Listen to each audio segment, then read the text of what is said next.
So I was sitting outside earlier, and I was recording a video actually for my anatomy class, and I was attacked by a bee. And I don't mind bees, but this one was about this big. It was kind of scary. It kept landing on me, and I really didn't want to get stung. And it made me wonder, man, there are a lot of organisms here in Florida, just in my backyard. I mean, I have a snake that lives under my house. I have bees that live everywhere. I have, some fire ants that congregate in the yard. I have dogs that run everywhere. I don't know who owns them. And there's a lot to every ecosystem, including me.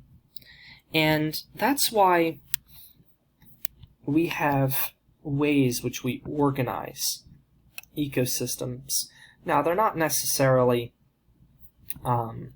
ways that nature works, because nature doesn't think like us. We have categories. Nature doesn't really have categories. It just does what it does.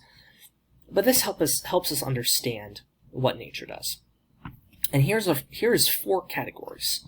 The first one's the biosphere. The biosphere is the layer of atmosphere where life exists. Life does not exist in the thermosphere, or in the stratosphere, or in the exosphere, or in a lot of spheres up in space. Life exists in this biosphere. It's also called the homosphere, where we have access to plenty of oxygen and good amounts of pressure. Now, there are some differences, you see. There are sometimes places that are a little bit higher up than other places. In Florida, we're pretty low to the ground. But we're all still in the biosphere. A biome is a region of the Earth characterized by the climate conditions that it displays and the plant communities that it has. So biome, I think of Minecraft, right? I love Minecraft. It's an awesome game. And you can choose a biome. Well, there are many familiar biomes down here. The ocean biome. You have, here is the tundra biome. You have this is like a grassland biome. You have the desert biome, covering a lot of Africa and Arizona, parts of Australia. You have here, our most familiar biome is the temperate deciduous forest. And you can see that the temperate deciduous forest is a characteristic of both the eastern part of the Americas and the western and even parts of Eastern Europe. And, oh, my child just started crying. Hope she doesn't do that. Anyways, and these biomes are characterized by climate conditions. So a tree that lives in this biome, this deciduous forest, probably wouldn't do too well in, let's say, the subtropical desert or the tropical rainforest. You see, they're different because different plants grow there. You really couldn't take one and put plants in the other one. A community is all the living things in an ecosystem. That includes all the plants, the animals, the bugs, everything. And a population is all the organisms of the same species.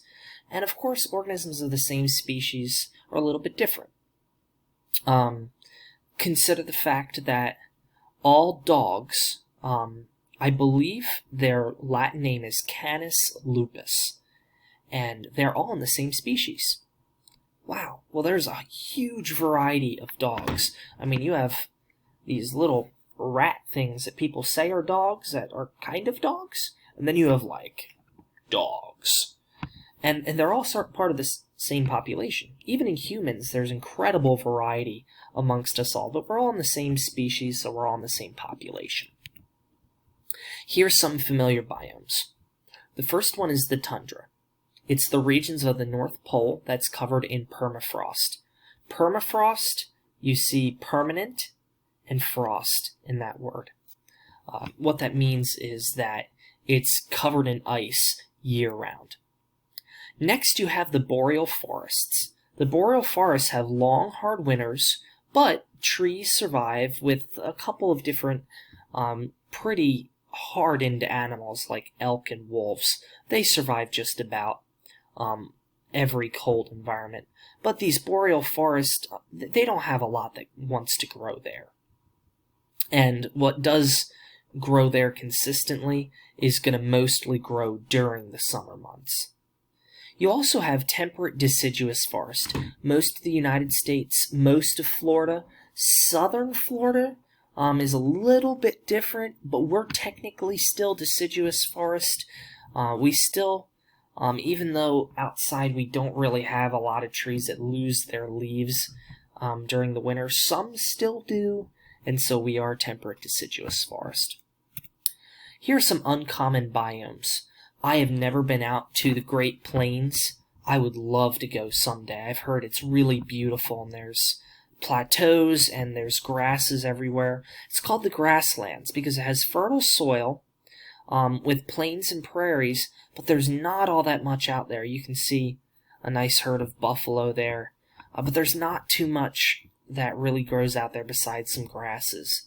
You also have the deserts, the driest and hottest of the biomes. They lose more water than they gain.